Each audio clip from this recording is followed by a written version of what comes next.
Locked On Podcast Network, your team every day. You are Locked On Warriors, your daily Golden State Warriors podcast. Part of the Locked On Podcast Network, your team every day. All right, welcome to a Tuesday edition of Locked On Warriors. I'm Wes Goldberg here with San Francisco Chronicle's Warriors beat writer Connor Letourneau. And Connor has not been working so much on Warriors lately. He's been taking a break to work on this great minor league baseball series. But Connor, this is a big week for the Warriors. It's the NBA Draft Lottery tonight, Tuesday night. And they have as many as 2 picks that they can get in the draft lottery. So I thought you and I can get together and talk some Warriors for a little bit, specific to tonight's lottery, what's at stake, and some options that they may have in the draft or with these draft picks and a potential trade and things like that. But the headline is this Minnesota pick, right? Because the Warriors' own pick is slotted at number 14, 97% chance, 98% chance that it stays right there. So obviously chances are that it'll end up staying at number 14. But this Minnesota pick, top 3 protected, the crown jewel of the Andrew Wiggins, D'Angelo Russell swap from a couple years ago, we're finally going to get at least an answer on what the value of that pick will be. Do you think that the best, what is the best case scenario, Connor? Is it they get the pick this year at, obviously they can get it at number 4, number 6, 7, 8, 9, or 10. Mm-hmm. Best case scenario, is it that it conveys this year and they get it, or it goes to next year as an unprotected pick? What do you think the best case scenario is? 100% the best case scenario is that they get it this year. Of course you want to get it at number 4 because this is kind of a top heavy draft in certain ways. There's 5 guys that I think are considered potential perennial all-stars in the league. And then, Scotty Barnes, who's kind of that 6th guy, is also really solid. So if you can get in that top 6 range, you're feeling really darn good about yourselves. As you mentioned, they have no chance of getting 5th. So either 4 or 6, they're going to be feeling really good. But I would honestly rather have the 10th pick in this draft than waiting a year for it to convey next year, because Minnesota's starting to trend in the right direction. They finished this past season pretty strong. Anthony Edwards was looking like a rookie of the year caliber guy. I like the way their young core is kind of coalescing. And so I don't necessarily think that they're a playoff team next season, but I think that they're probably going to be a late lottery team next season in a draft that is significantly weaker than this draft. Mm-hmm. There's a couple guys that could be, generational caliber guys potentially, but outside of the first couple picks, it's really anyone's guess probably next year. And so I would much rather have 10 in this draft than maybe a mid to late lottery pick next year. Also, when you talk about the Warriors timeline, as we've talked about many times on this podcast, the Warriors need to win now. They need to capitalize on the rest of Steph and Draymond and Klay's primes. And it would be very helpful if you have this asset now as opposed to having to wait a year.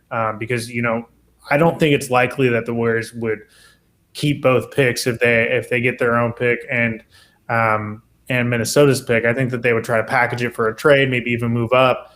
But regardless, this Minnesota pick this year would be a huge asset for them.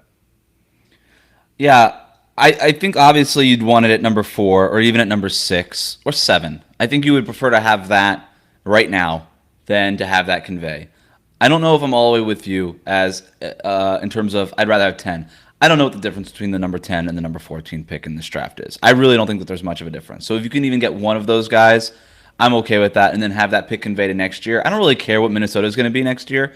I just think an unprotected pick is such a scarce asset in this league. You just don't see teams trade unprotected first rounders. And so I don't really care what the draft looks like next year or how good Minnesota is going to be next season. You got an unprotected pick. You could still move that. I don't know that I think an unprotected pick next year would be just as valuable in a trade as the 10th pick this year, as far as just straight up trade value on like an Excel spreadsheet. And like you said, you've already got your own 14th pick. So it's not like you're missing out on an opportunity for a player. Like the player that you're going to get at 10 and at 14 are very similar. So, but there's no doubt that the best case scenario would be getting this 4th pick, the 6th pick, and listeners to the show, people watching on YouTube right now, they know that they know what the odds are at this point, right? We've gone over it for basically a whole year now. But Joe Lacob told The Athletic recently, and this is the next thing I wanted to talk to you about, that the Warriors are planning on using, if they get these 2 picks, both of these picks. And that reflects basically what I've been saying for a couple of months now, is that the Warriors, if they end up with 2 picks, would be very comfortable taking 2 rookies. And I could disagree with that. Anybody could disagree with that. And I do disagree with that. I've been very vocal about, hey, don't add 2 19-year-olds to this roster.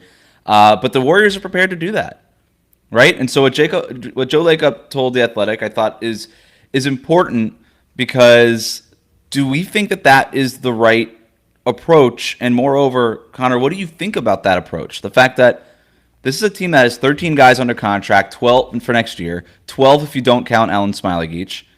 If they could have 2 picks, I mean, by the time you add these 2 rookies, you're looking at basically 14 guys under contract for next year. Now, there's things they could do with Damian Lee and Michael Mulder. Maybe they try to get off of a guy like Eric Paschall or something like that. But that's kind of the team, right? Like it's going to be what we just saw plus 2 rookies. You get Klay Thompson back. What do you think about that team in this Western Conference? I still think it's a piece away from being legitimate bona fide contenders. I think that team, without a big swing, without another big piece, would probably be a top 4 team in the West. But I think that they need, a big trade or some sort of big addition to put them over the top and be bona fide contenders. I do think the Warriors would be willing to take both, but it wouldn't be plan A. I don't think they actively want to take both, but you do what you can, and if you can't make a trade that makes sense, then yeah, sure, you're willing to use both picks, assuming they get the Minnesota pick. And I think it would probably be a situation where you would try to use one of those on a ready-made guy who you can plug into the rotation next season, and then maybe be more willing with that other pick to take a gamble on a more high upside guy who's not super ready. Maybe someone like a Keon Johnson from Tennessee who Right. I think has all-star potential but is still very raw. And then, the flip side of that being someone like Davion Mitchell from Baylor, who maybe doesn't have that kind of upside, but I think can come in next season and be a top 8 rotation guy for a winning team. Yeah, so both guys you could get in, that 7 to 10 range. I think I would flip that. I would disagree with that. I think if the Warriors end up with let's call it 7 and 14, I would go high upside at 7 and then take the safe guy at 14, right? And I wasn't saying where they should take those guys. I was just saying I see what you mean. In that range. My bad. Yeah, no, I think at 14 you could go high upside, but the chance of that becoming Kawhi or Giannis is so slim that I would just take, like, if a Franz Wagner or a Davion Mitchell or like a Chris Duarte out of Oregon is on the board, just grab him. You know exactly what that player is going to be. Maybe he doesn't have the upside of a Scotty Barnes or a Keon Johnson or a Josh Giddey or something like that. Maybe you take that at 7, because the chances of a guy with that kind of upside panning out, picked in the top 5, 6, or 7, kind of in that range, is so much higher than getting a high upside player and hoping that it hits at 14. But to go back to what Lacob was telling, he told this to Tim Kawakami on his podcast. Kawakami asks, would you want 2 rookies for next year? Lacob says, I know that's what the media is saying. I don't think that, or Kawakami asks, do you want 2 rookies, or would you trade at least one of them to get a veteran? Here's Lacob's response. Quote, I know that's what the media is saying. I don't think that happens, and I'm sorry, it's just not possible to do. You can't acquire a veteran with a big contract. The numbers are impossible. No team, no matter how, and we're in a good economic situation if we get out of COVID, which looks like we are, but it's just not possible to do. We already have by far and away the largest payroll in the history of the league. It's not a question of wanting to do it. It's just not possible. So getting a veteran with a big contract, that's not happening. So stop thinking that. Stop analyzing. Stop saying it. It's just not happening. Joe Lacob remains one of my favorite quotes ever. Well, first of all, who's saying that? I don't. What article have we written that says that they're doing that? I think the people like Twitter and whatever, and you know how you know how people that work for teams consider the media, like if one person says it, the media has now said it, right? Like Right. if it's in a tweet by a fan, the media has now said it. But that's not the conversation that I want to have. Right. But the conversation I want to have is that Joe Lacob is wrong. That's not true, right? He's saying it's impossible. I think the question that he's hearing is It's that impossible to sign a big name free agent. no, that's not what he's saying. He's talking about a trade. He's talking about a trade.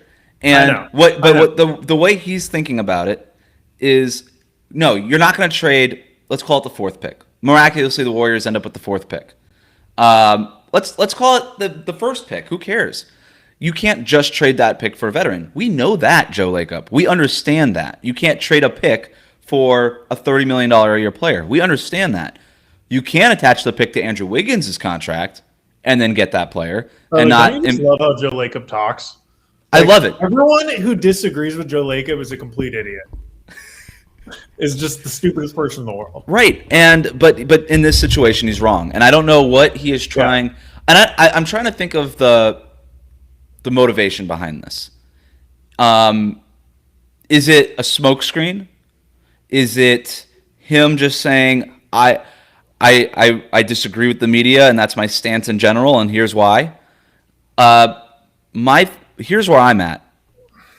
I think Joe Lacob seriously wants to add 2 rookies to this roster, and he is obsessed with the idea of being good 8 years from now, 10 years from now. He is absolutely obsessed with it, and this is him not just telling Tim and The Athletic and everybody who's going to listen, we're taking 2 guys if we get these 2 picks, and we're going to be very happy with it. It's him maybe even telling his own organization or setting the expectation that, hey, we're going to take 2 guys. And I'm very comfortable with it. And in fact, this is what I want. For him to say that it's impossible to trade these picks to get a veteran is flatly wrong. You could trade these picks with an Andrew Wiggins contract. You could trade these picks in a Kelly Oubre sign and trade type of situation. You could trade, there are ways to trade these picks if you want to do it. It's not impossible to acquire a player by using these picks. I think he was just being a little hyperbolic, which he tends to do. But instead of you're right, it's possible, but it is unlikely.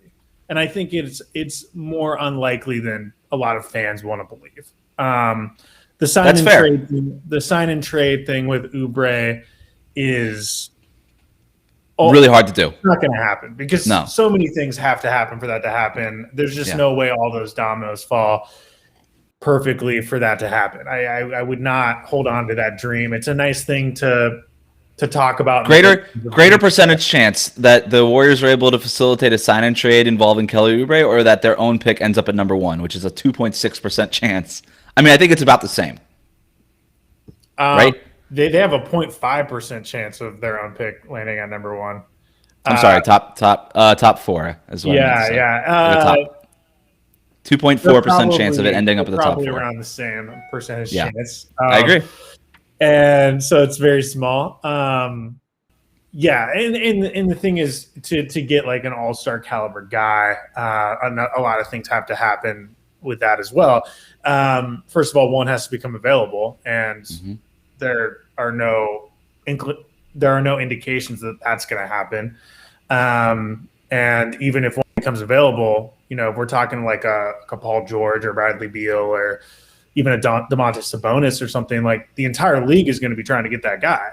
And there's a lot of teams out there that can put together good packages. So there's so many things that would need to happen for that to happen as well. I think that Joe Lacob is trying to, through Tim Kawakami, through that podcast, just get out to the world. Look, stop thinking that because you're going to be disappointed because it's not going to happen, or it's almost definitely not going to happen. And in that sense, he's right. Fans need to start thinking about this offseason a little bit more realistically, and start asking themselves, okay, assuming they can't make that big swing, what is a good offseason for this team? And, what can they do? And one thing that's going to be interesting about what we find out tomorrow in the draft lottery is where they land in the lottery could depend could really affect their ability to move up in the draft. I think that they would love to maybe package both picks and move up to like the top 3 and try to get someone like a Jalen Suggs. Maybe if they, assuming they don't land the 4th pick, try to move into the top 5 and get, a Jalen Green type guy. Right. But I talked to Kristen Peak on my podcast, the NBA draft reporter for Yahoo last week. And she basically said anyone with a top 4 pick isn't trading it. That's exactly right. And I don't, even if the Warriors were to end up with 6 and 14, I don't think that that's enough to even get the 5th pick or the 4th pick. There's such a drop off between 5 and the rest of that draft. And I had Chad Ford on my podcast yesterday, or last week, and he said that maybe Florida State Scotty Barnes, is making it maybe like a 5.5 person draft. Like he's at number 6 as a prospect. Yeah, and there's some front offices. The guy at 6. Yeah, and I personally don't like. I think he could be a really good player, but he's not the same caliber player as those other 5 guys. No, I don't think so. I think there's a significant drop off to him, and then there's a significant drop off from 6 to the rest of the guys. I mean, the Warriors could draft the guy at 7 that they'd won at 14. I mean, it's a really fluid draft. Yeah. In the mid to late lottery. I do want to discuss some of these options that they have in the draft, but first, it's time for the Michelob Ultra Player of the Week. In sports, if you think joy only happens when you win, think again. Look at the world's most successful athletes. They don't spend all of their days grinding away. They take time to enjoy themselves, like having a Michelob Ultra with friends, like I've often had with Connor. You and I have shared many Michelob Ultras because they know that happiness is the key to winning, and not just the end game, but the whole game. And Connor, I wanted to make the Player of the Week Klay Thompson. And the reason I say that is because he has had such a good time, including people on his Instagram accounts lately, that I think it just deserves a shout out. And over the weekend, he talked about how he's expecting to be back by the start of the next season, and he knows that he won't be 100%, but he's ready to be back there. And he's telling us all of this while he's not wearing a shirt and he's on a boat in the middle of the bay, I think, or somewhere. What do you think about Klay, just including people in his Instagram life? Well, first of all, sometimes when I think about how I want to live my life, I think about Klay, and I think about what would Klay do, because he is going about life the right way. I think his priorities are pretty solid. I think he knows what matters in life. I think, not to say he hasn't had his down moments, especially in the past 2 years, not being able to play, but I think he's got a really good approach to life. And I think you can see just through his social media and talking to people around him that there's a lightness to him now that didn't exist during the season. I think of course, he was disappointed that his team lost in the play-in tournament, but I'm sure there was a part of him that was relieved because it was so hard for him to watch those games knowing that he couldn't play in them. And now that the season's over, he can just look ahead to next season when he's coming back, and there's got to be a levity to that. But yeah, I think that I could have Klay as my Player of the Week every week, regardless of whether or not he's playing, just because of who he is. And I don't think you can understate how big it's going to be when he comes back, not just from an X's and O's standpoint, but from like an emotional standpoint. That's going to be a big day. Whenever he has his first game, probably won't be the season opener, but whenever he has his first game back, I hope it's at Chase Center because it's going to be insane. Yeah, and we can all enjoy Michelob Ultra at the end. Michelob Ultra, 2.6 carbs, 95 calories in my refrigerator right now. It's only worth it if you enjoy it. Let's also take a minute to talk about Credit Karma. Credit Karma has always been there to help you make better financial decisions, and now they want to help even more. With a Credit Karma money spend account, you can be rewarded for good money habits. Who doesn't want instant gratification? If you're looking for satisfaction, there's no need to wait. With Credit Karma Money, you could win cash reimbursements for debit purchases. Credit Karma Money is a brand new checking account where you can win cash reimbursements for just making purchases. When you use your Credit Karma Money debit card, you can win daily instant Karma purchase reimbursements on items up to $5,000. Just pay with your debit card, and if you win, you'll be notified on the spot, and your instant Karma cash will be added back to your spend account. Credit Karma Money has already given away over $3 million in instant karma to over 50,000 Credit Karma members and counting. Open your FDIC-insured spend account for free. There's no minimum balance requirements, no overdraft fees, and free withdrawals from a network of over 50,000 ATMs. And when you make a purchase between June 8th and June 30th, you'll be automatically entered to win $1 million. Credit Karma Money progress starts here. And right now, visit creditkarma.com/winmoney to open your free account and start winning instant karma. Again, go to creditkarma.com/winmoney to sign up for free and start winning instant karma. That's creditkarma.com/winmoney. Instant Karma is sponsored by Credit Karma. No purchase necessary. Exclusions and terms apply. See rules. Banking services provided by MVB Bank Inc. Member FDIC. Maximum balance and transfer limits apply. Connor, you mentioned something earlier in regards to expectations and what fans should expect from this offseason. I think it's a really key point that we should explore a little bit more. This idea that, hey, the Dallas Mavericks are eliminated. We're getting hit pieces on Kristaps Porzingis in the media. The 76ers were eliminated. Ben Simmons, what's up with him? It's something I explored on my Monday show. Every big name that's out there, and look, I don't mean this as a hit on Warriors fans, right? I'm just saying every fan base is going to look at every big name and say, I wonder, which I understand, totally understandable. It's an exercise worth having. All right, big names out of the picture. By the way, I don't think that the Warriors should trade Andrew Wiggins for Kristaps Porzingis, even if the Mavericks wanted to do that, and I don't think that they would. And we could talk about Wiggins for Ben Simmons. Wiggins is a better player than Kristaps. I think Wiggins is a better player than Kristaps Porzingis. At least, and without all the locker room issues that we've apparently learned about in these reports that I was talking about. Ben Simmons for Wiggins isn't happening for a lot of reasons, but mostly that the Sixers would just hang up. They wouldn't do that even after the playoff series that Ben Simmons had. But absent the big names, and look, if Damian Lillard, if Bradley Beal, if Ben Simmons, if those guys are on the table, on the trade block, Bob Myers has to at least make the phone call. We're not saying that doesn't happen, right? You have to at least explore it, make the phone call, make contact. But it is just so unlikely that happens, and the Warriors are prepared for it not to happen. And I think that there's an expectation from Warriors fans that, hey, we're just waiting for the next big swing. The Warriors aren't waiting for the big swing. They'll take the big, if that player becomes available, they'll explore it. They have to. But their title hopes aren't pinned on that happening, which I think is an important point to make.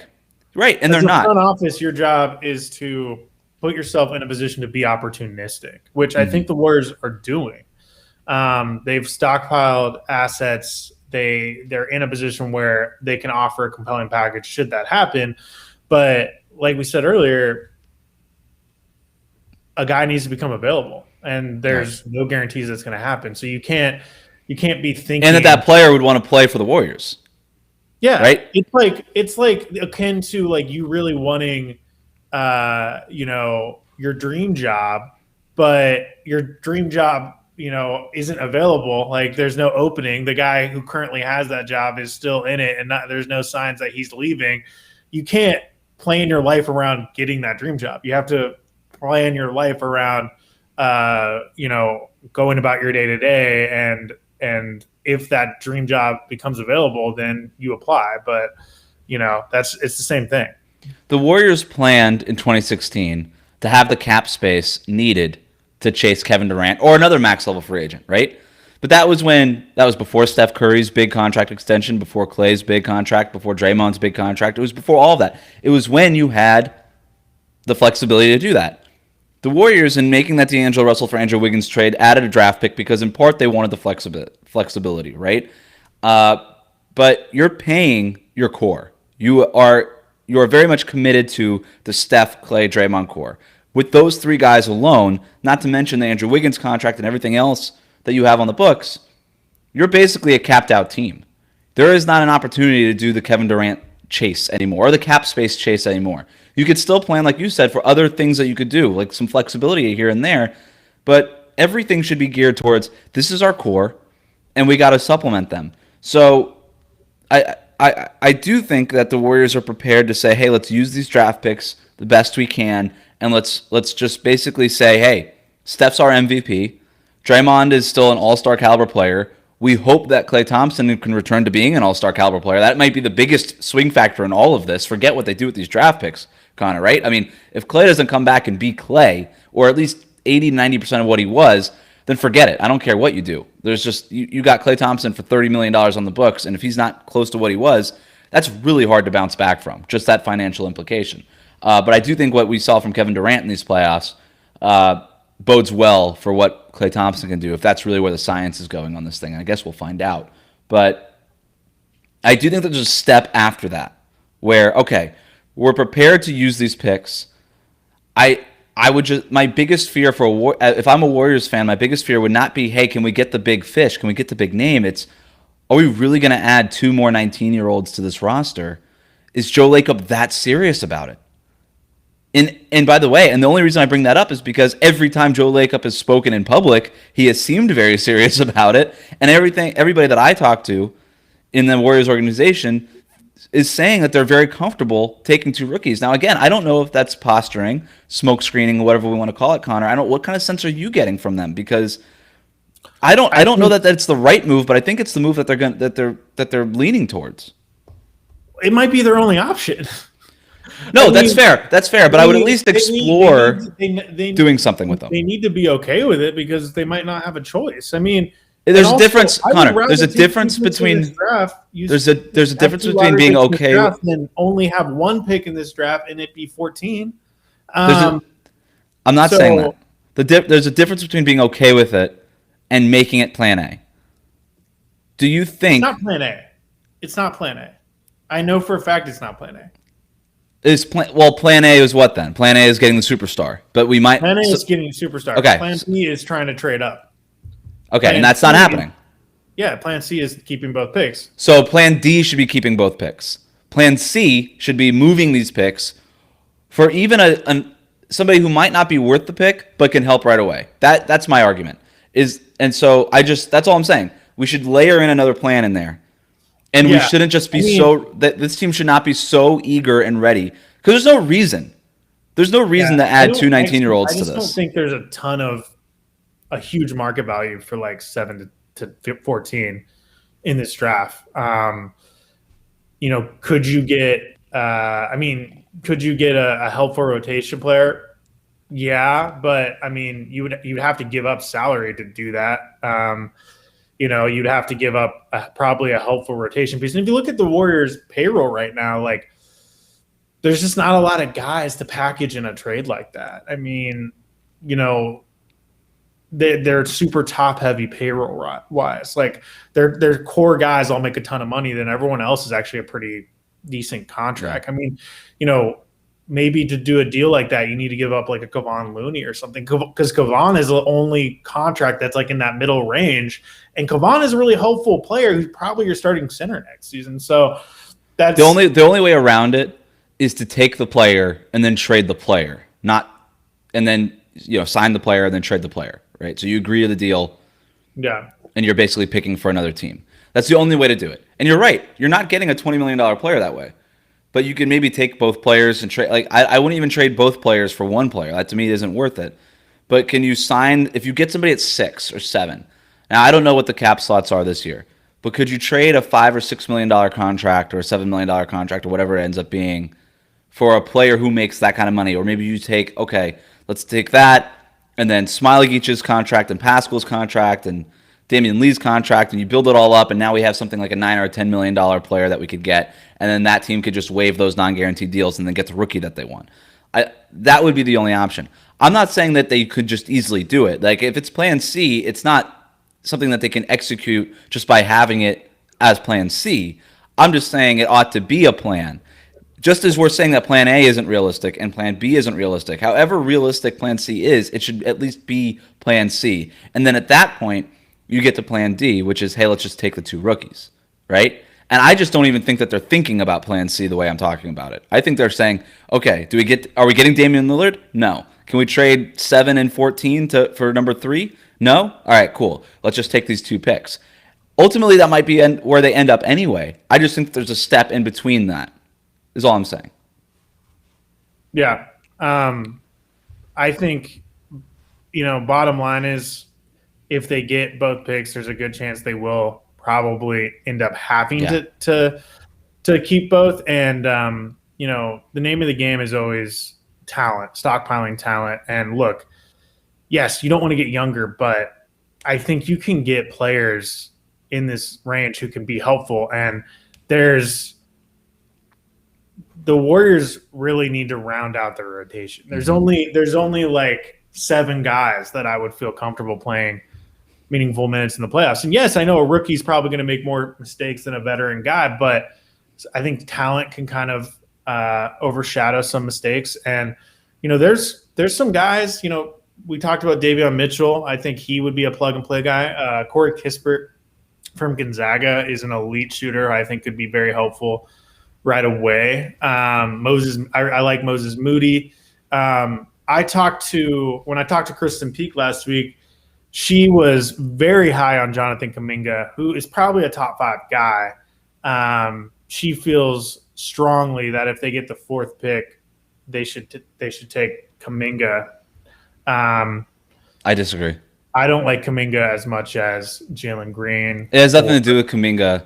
To me, as a prospect, it's just that he is so raw, and the Warriors just don't have the playing time necessary to develop Kuminga the way that they would need to in order for him to hit his potential. He's not physically, he's NBA ready, but his decision making, how he plays off the ball, he's kind of a ball stopper.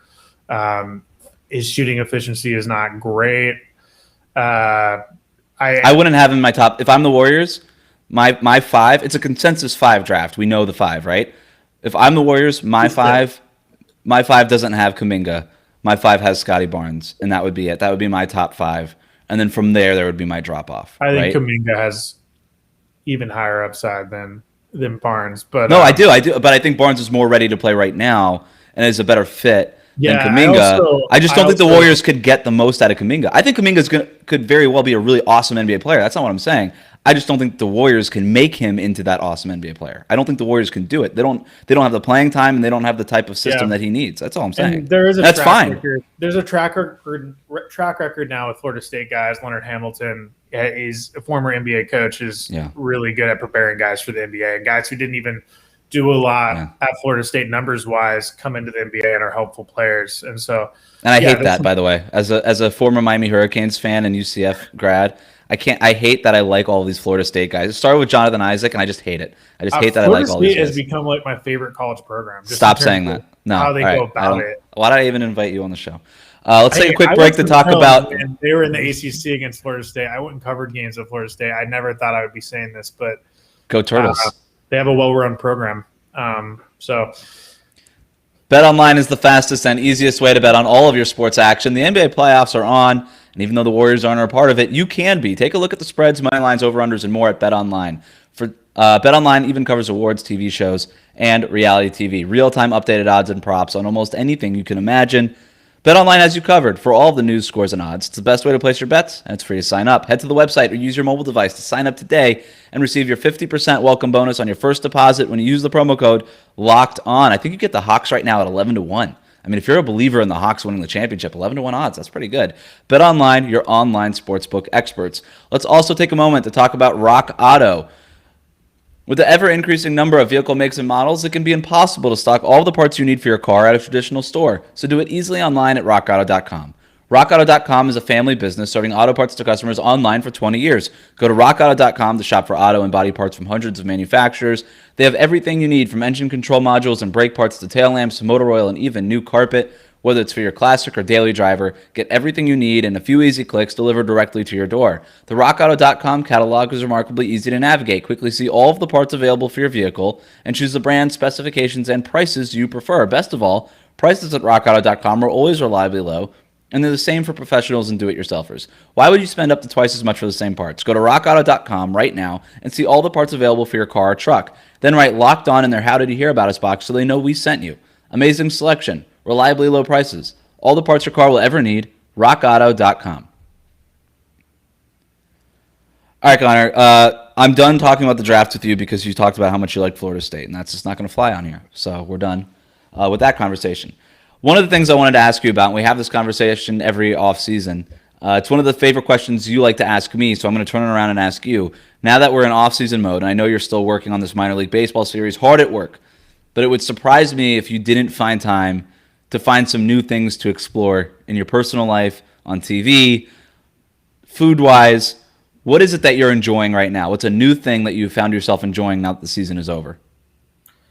Well, we're more in like a 5-day-a-week work schedule, Right. as opposed to in the season where we're basically working 7 days a week. So my girlfriend and I have been getting away almost every weekend and going and just kind of exploring Northern California. I went up to Bodega Bay a few weeks ago, which is gorgeous, kind of exploring the Sonoma coast. I'd never really spent time up there. I went up to Stanislaus National Forest in Northern California a couple weeks ago.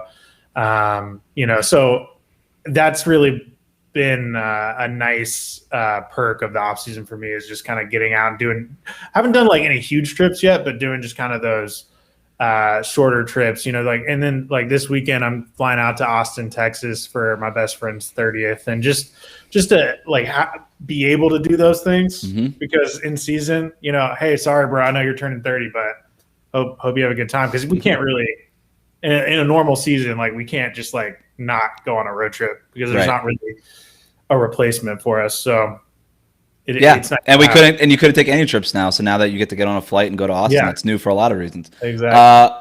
Wine, I hear you've been drinking some wine lately. Your girlfriend is into wine. What are you learning about the wine world? It's something I've been trying to get you into. I've learned that I'm really into oaky, buttery, types of wines. Chardonnays. I love a good oaky Chardonnay. Didn't even know what that was until recently. But, I like to hear you using that kind of vocabulary. Is that next thing you know, you're going to be telling me that I get a lot of stone fruit on this, or I get whiffs of canned asparagus. Like, that's when I really know that you've become a wine snob. You're not quite there yet, though. Yeah, for sure. It's been fun, though. All right, very good. Hiking? Are you hiking in Bodega Bay? Not Bodega Bay. Did a little bit in Arnold, up in Northern California. That was fun. Very good. Well, Connor, I've played your minor league baseball series a couple of times. Can you give the listeners a little bit more information on that and exactly what you're working on this offseason? Because I think it's exciting for you, and it should be exciting for your readers.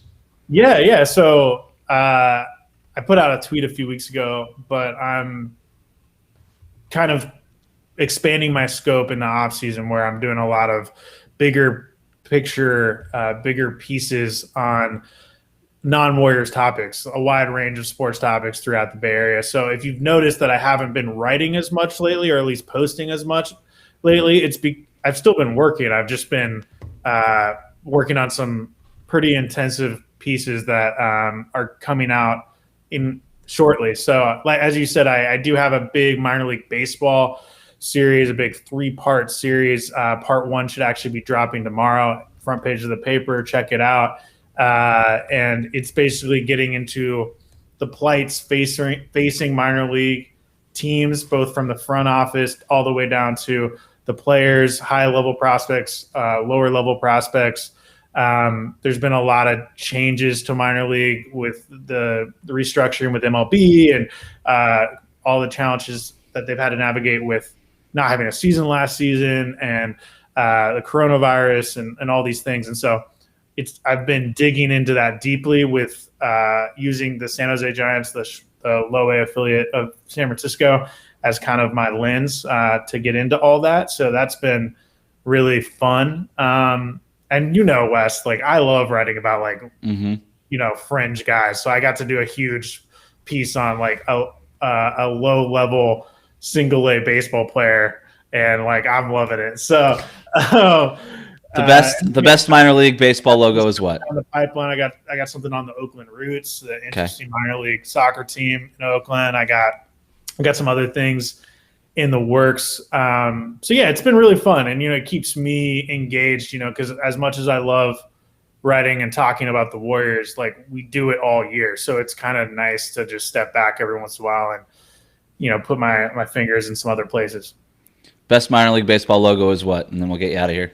Ooh, that's a phenomenal question. There's a lot of good ones. RIP the Vermont Lake Monsters. They were a victim of contraction, so they no longer exists, but I always liked them. I like the Asheville Tourists. I like there's so many. The Jumbo Shrimps in Jacksonville. I have a college friend who works for them. There's the Rock City Trash Pandas, which is a team I think in Alabama, Madison, Alabama. Yeah, there's a lot of good ones, man. I love minor league baseball. I love the cartoons. I love the mascots. I love it all. Yeah, one of my favorite things about going when we used to be able to do this, going to Warriors practices, because we're not suited up, suited and booted for the game. So we're just rolling in jeans and t-shirts and stuff. But you always had some random minor league baseball hat, and I was like, all right, what do we have today? I don't know that you have a Trash Pandas hat though. We should get you one of those. It's a brand new team. I got to get that. Yeah. I just got a Wichita Wind Surge hat, which is the new AA team in my dad's hometown in Wichita. So I'll be repping that. Very good. I expect to see it the next time. Connor Letourneau, the new enterprise writer for San Francisco Chronicle, doing a whole lot of great things over there. Make sure to check him out at @con_Cron. Connor, thanks so much for jumping on.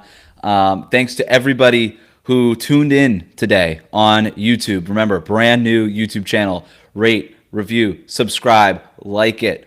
I was told to say just pound the subscribe button or something like that. Do that.